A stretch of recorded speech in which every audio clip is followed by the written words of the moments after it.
what can we see in this cases from this typology? Okay, the colleague before me, he mentioned some motives, some reasons. Rape is a reward for being a good combatant, maybe also some expression of hatred of women.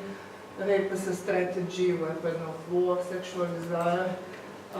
But two of these motives have some special functions. The first one is a function of male-to-male communication. So we who rape your women, we are telling you that you are not capable to have your own nation because you are not able to protect your women and girls. This is one part of this communication. And the second part of the communication is we are together leaders. We have cohesive force. We have a common secret. This can also work inside the perpetrator society. And then, of course, the second function, very important one, destroying of social cohesion.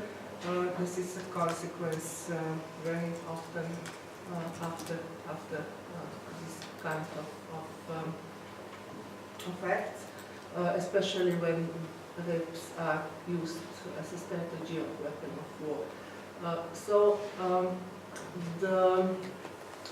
The communities are not accepting those women. I think they are victims 2 times. Yeah. Also in other cases, I think, not just in wars. They have maybe children. They're not accepted by the families. So this is actually this is the goal of the perpetrators, and usually the goal is achieved. That's sad, but very often that is how it is.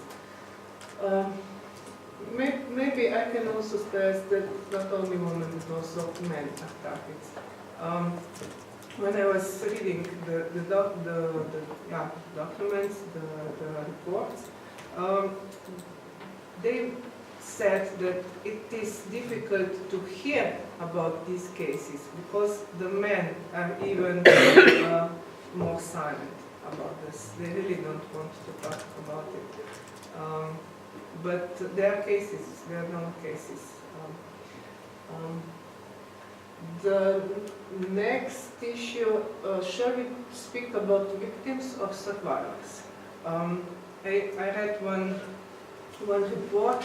They were speaking about the Bosnian case, and all the time also we think, oh, poor Bosnian women and so on, but they themselves, they wanted to be called survivors, not just poor victims, because they're strong women and men, of course. So, okay, victims, okay, but maybe the better especially survivor. Now, the last issue that I find so important to mention, how to deal with perpetrators. The proceeding at courts and tribunals, yes. But do we know any cases that, especially for these kind of acts, the war criminals were indicted and put on court? No. If this is part of something else, of other war criminals that they perpetrated. Only these cases, sexual violence is punished. I know that some women associations are fighting for this court procedures. I don't know. They are not so many successful. And what about the communities? I mentioned what happened when the perpetrator come back from the war to the old community, maybe also the victims are still there. I think this is even the most horrible thing. What to do afterwards? We all know this, these plans of reconstruction, healing the community, restoration of the community. So everybody must be somehow in these reconstruction plans, also the perpetrators, not just the victims. But it's very difficult to live together. There's one documentary, probably we don't have time today. This part is only 15 minutes long, but a documentary from Congo. When one program is presented, how one monk is dealing with those perpetrators, men, combatants, who came from the war, that they have to be sorry, that they have to be sorry, somehow humiliate themselves for what they were doing during war. The program is going on in front of their victims. And those perpetrators are heroes again. So I don't think this is a good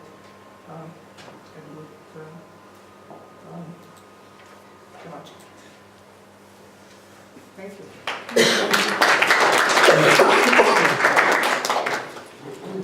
Well, thank you very much for this, both of you, great presentations, and I think we have 10 minutes perhaps. Yeah, of course. Okay, and well, just one comment, one remark. November 25 was the day, International Day against the violence against women, and regarding the international data, 1/3 of women worldwide suffer violence, including sexual violence. Currently, today, not only during the wars and post-conflict in general, so this is a big issue. Okay, so I suppose even if we are a little bit tired at this time, perhaps you have some questions for our two wonderful speakers. I would just like to comment to the second speaker and maybe a clarification, because what you have said in your presentation, that's very relevant, and NATO is as an alliance is having in consideration, or not in consideration, but it's taking their steps to how to take care of the sexual gender-based violence and conflict sexual gender-based violence through the tools that we are as an alliance allowed to use. So we first have to take care that when we are deployed under the NATO flag, that within the troops that are deployed, there is no sexual or gender-based violence. It could be within the group, right? It's not only that we will be seeing the violence in the country where we are deployed. So that's something that we have to take care of, but it's a national responsibility. Though still we have that as one of the principles and code of conduct of NATO, which is very general but states that, so the nations have to take care of that. The other one, conflict-related sexual gender-based violence, you said a very important thing, that it is not only to hurt somebody, but it destroys the society in a long term. And that is something that affects even the mission for us being pragmatic, that we are trying to help the community in that particular country. So we are trying, not as we have a mission mandate, but through the other ways, like to coordinate with UN, and also the victim is not only the person that have been violated, but also the people who are the witnesses, and that could be the soldiers on foot. So it is essential, and in a sake of NATO to take care of it. So, for example, as I mentioned, the military guidelines, that is one of the ways how to deal with that. And the latest discussion is with UN and EU to create a united database, or a database where we could send our reports. Because, for example, the last year there was the case of in Afghanistan of the Bazi, the dancing boys, and there were the U.S. and it came out to a world-known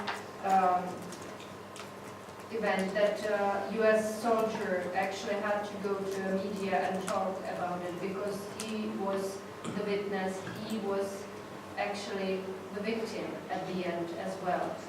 And the problem was that there were no tools to react to such situation. So the tools are in place. There is a reporting system. Now is to report the right way. So we are not reporting and nobody does anything with the victims. So yes, just to complement what you said, it is very important, and we are trying to find the right way to do it. Because the worst is that we will tell the people to report, become the strong one to come out with that, what happened to them, and nothing is happening. That's the worst, I think. Thank you a lot for this comment and act, actually, to my presentation. Actually, we also neglect, I work also as a researcher, and we were asking our soldiers on missions everything. Also about relations to the women inside the contingent. But we never asked them about what they saw on the ground. So maybe this is our future task, something to do. Any other question? Please. I think that is most painful topic that we have to discuss these days. And listening the colleague from Georgia, I'm bringing memories back. So how different people are passing through same situation during the war. And if we speak about gender-based violence, I think that we have to take steps in 3 different fields. We have to speak about armed forces, or our society that we have, and what is going on in that society, and especially what is going on in armed forces that we belong to. Secondly, we have to speak about behavior of what we call people who are bringing or guaranteeing peace in worldwide. So what is going on inside the missions. And third, we have to speak what is our own society is doing to help people, to protect, first of all, to protect people from that violence, and to help survivors of that situation. We speak in Bosnia about everything, but the small part that we have enough power and force to speak, it's about sexual violence happened during the war. it's so difficult to collect the data. Why? Because it doesn't matter if you are survived, you are always exactly victim. And not just once or twice. You are victim for entirely life. It's so difficult to speak with the women and men who survive that because they will feel shame until the end of their life. It's so painful to speak about children who born after that situation. And even in Bosnia, I don't believe that anybody knows how many of children were born after that and where they are now. Because mother, they cannot live with that shame. Family are not ready to accept them, and society is not so open-minded